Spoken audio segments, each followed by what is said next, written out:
So if we have a CEO watching this, this improves the performance of your company. This is not finance playing with themselves. No, this improves the performance. The example I'm going to give comes from Unilever.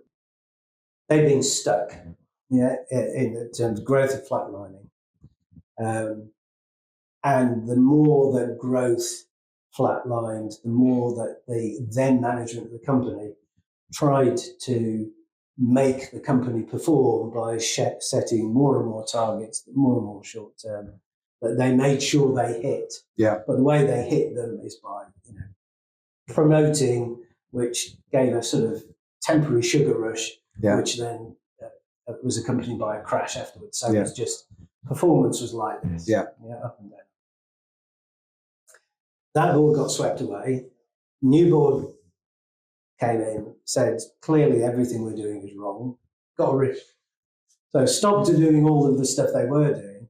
The problem the board had then was they didn't know what to do differently. Mm-hmm. And they had the courage and far-sightedness to say, actually, we're a new board. We're actually all expats, most of them. We don't speak the language. Yeah. But we've got lots of good people in this company who've been working in these functional silos. We think they want to do a good job. They want this company to succeed. So let's give them the opportunity to redesign the way the company works. So they went away in a 2-week sort of away. No, it wasn't away day because it was 2 weeks. Sort of swam in cold lakes and all that kind of stuff. But out of it, sort of two things came out. One was a kind of cultural thing, which is is the importance of shifting away from this top-down,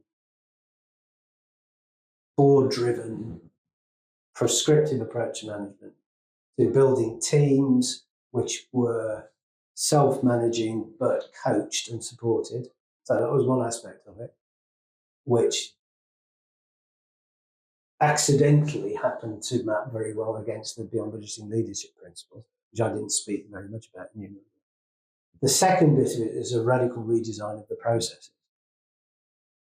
And on Beyond Budgeting lines. So instead of fixed quarterly targets,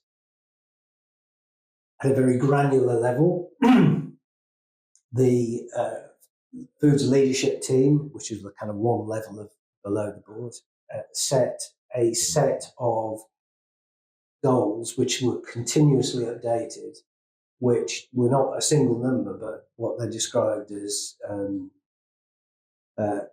silver, gold, platinum. So a range of minimum acceptable achievement to a kind of extreme stretch. The idea being, and those are continuously reviewed, the idea being, and this is this kind of neat bit about it, is the closer that you get to excellent performance, the more revenue you generate, the more resources that you've got to spend on doing good stuff, the more resources you've got to spend on doing good stuff, the more revenue you can generate. So it's set up this kind of positive dynamic. Yeah. The better the better our collective achievement, the more money we have collectively to spend. The more fun we have. Yeah. So you set up this positive feedback loop, whereas in traditional budgeting you have a doom loop. Yes. We set the high target. We're not going to meet that high target, but we still got this profit target to hit. So what do? We cut resources. Yeah. So you get a negative. Start managing expectations downwards at the same time. You get a negative spike. So that completely kind of changes the dynamics and the mindset of the people involved. Yes. Because instead of saying this is my budget, hands off, it's I know I could spend this money, but that guy over there has got a much better project. Why didn't you give it to him instead? Yeah. In fact, the chairman said to me that he knew that something really special had happened when somebody who worked for him in marketing said, I think you should give somebody else the money. Yeah. Wow. So we're thinking. Completely different approach to targeting. Yeah. in terms of forecasting, one set of numbers, so you don't have this kind of silly business where everybody's got their own forecast and everybody argues about which one's right. Nobody second guesses it, and if it doesn't come to our target, it's not why not, or what are you going to do about it? It's that's interesting. Why is that? Yeah. What do we do about it? And that's probably the biggest lesson I've learned from the forecasting. In my work on forecasting is because a forecast should be an expectation, and that's different to an aspiration, there should be gaps. In this context, gaps are good. Yes. Yeah. They give you information about what you need to do differently if you're going to meet your aspirations. Mm-hmm. And they're also what helps you to determine how much money that you've got to spend. Yeah. Yes. How much money you've got to invest. Which brings me on to the third point of what they did in this particular company. So rather than having fixed budgets for the year, they had a quarterly process where essentially it was a competition for funds. Mm-hmm.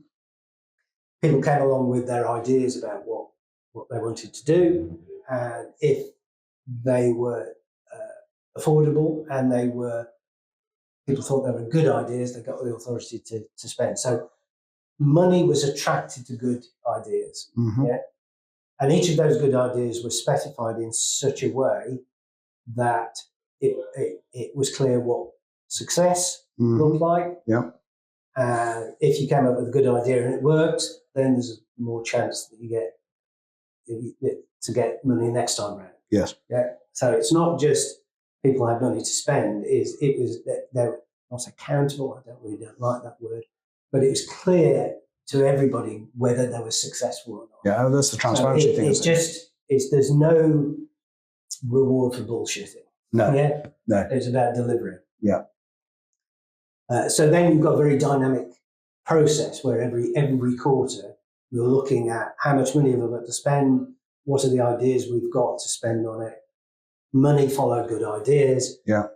Good ideas were validated, or they were not validated, and people would learn and move on from that. In terms of performance evaluation, there was no variance analysis at all. They used my number one secret weapon is moving annual totals, which means you look at the last 12 months, and move on a month and look at the next 12 months and look at the next 12 months, and each data point is plotted, and and those plots show a trend, and it's astonishing how often they expose things that are happening, which people kind of intuitively in their gut thought were happening, but all of the traditional metrics just obscure. Yeah. Extremely powerful, very simple approach that shows you performance as a picture. Okay. So moving annual targets. Total. Moving annual total. And their S&OP process, which their financial forecast was generated from, was the coordination mechanism. Interestingly, they didn't touch the reward system at all, which many people, when I talked about beyond budgeting, think it's all about getting the reward system. And I say, no, it isn't. In my experience, a reward system can be part of the problem, but is never the solution. Okay. Yeah. And in this particular case, Unilever's reward system was so anemic that it didn't really incentivize people. So the fact that it was not aligned to beyond budgeting really didn't. I've seen a few corporate bonus systems that never paid out. So, and the thing that got me really excited about this, it was a nice story, but when you looked at the moving annual total, the revenue of this business, which is really kind of what drives the bottom line, pre this shift in leadership, it was like this, because of this kind of arrhythmia that was introduced by this hit the number behavior. New board came in, before, revenue went. Yeah. The new management processes, so the away day was November, December. They were approved by a board meeting at the end of December. They were put in practice on January the 7th. And January went like that. And then February went like that. Really? And March went like that. And so on and so forth. So it was kind of within a matter of weeks, if you looked at the moving annual total, the performance of this business radically changed. So a business that was flatlining to one that consistently grew at 7% for 3 straight years. And I was absolutely gobsmacked, because as much as I believe in this stuff, and I've done PhDs and stuff, so I know why, from a scientific point of view, it's likely to be more effective. It still absolutely shocked me just how successful it was. Yeah. And it was way short of kind of extreme beyond budgeting of the sort, if you like, that's exhibited by the way Handelsbanken were. It's just, but what it was clear, consistent, and radical in the sense it was extreme, but it sounds like it freed up the middle management to actually show the stuff. Yeah, it was not, radical isn't the word I'm looking for.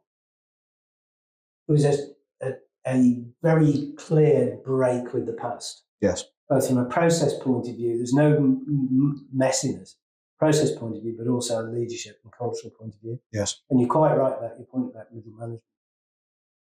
They became the drivers of the business. Yes. And I recorded a video of that team, the food leadership team. And on the video, all of the blokes have very short hair. Yeah. And what transpired was, just to give you an idea of the sense of motivation, the sense of camaraderie, is that the food leadership team, the guys on the food leadership team, said to the business, if you hit, we think, we're targeting some 5% growth by June, but if we think you can do 7, if you hit 7, we'll shave our hairs off. They did. Wow. Yeah. Oh, good on you. The other thing that which gives you an idea is the sales guy said, I never used to like finance people. Now I go for a drink with them.